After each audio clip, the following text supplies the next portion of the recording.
There is an audio recording suspected to be of controversial businessman Wikino Chivhayo, claiming that President Emmerson Mnangagwa is firmly in his pockets as he rattled the ruling ZANU-PF party and government officials who yesterday took to social media the cryptic messages. Awa muri Zimbabwe sara mwendera mirine na uyu zvizere ndoti bva subscribe like utina on the bell icon. Noda kuti audio ya Wikino Chivhayo ayo iri kutotendera noda kuti ZANU-PF aiwa yachizobatikana kunyangwe nemadeputies aED Mnangagwa aiwa achizobatikana neinvolvement ya Wikino Chivhayo napresident Emmerson Mnangagwa nokuti vari kuti aiwa Wikino Chivhayo ava kuzoti replace Wikino Chivhayo ava kuda kuti president ED Mnangagwa vainvolve mune zvinhu zvisiririzvo.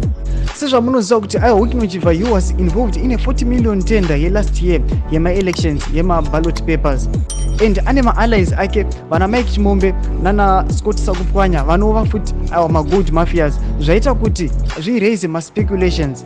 Notinoona kuti aiwa ma-deputies aED Mnangagwa tinoona reaction yavo tipinda muno panapa mwezi waMuchinzi. In April this year, Vice Presidents Chiwenga and Mohadi were reportedly unhappy with Mnangagwa's association with Chivhayo.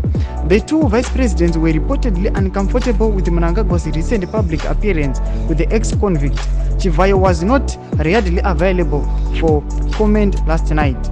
Saka ndo zvatiri kuona kuti aiwa ma-deputies ma-deputies edu tikuoneka kuti aiwa vanzi havasi kufara neinvolvement yaWikino Chivhayo achiti aiwa zvimwe kuda akauya kuzoti replace akauya kuzoti displace. Saka chimbotiudzai mafungiro enyu munoti kudii. Aiwa noda kuti this issue now iyi iri kutoshungurudza vanhu, iri kuoneka kuti munyika yeZimbabwe matova nepolitical instability, matova nematensions atovapo kunyanya kupresidents. Saka chimbotiudzai mafungiro enyu munoti kudii pamusoro pechitiko ichi. Aiwa penda comment section medu musana kusubscribe kulike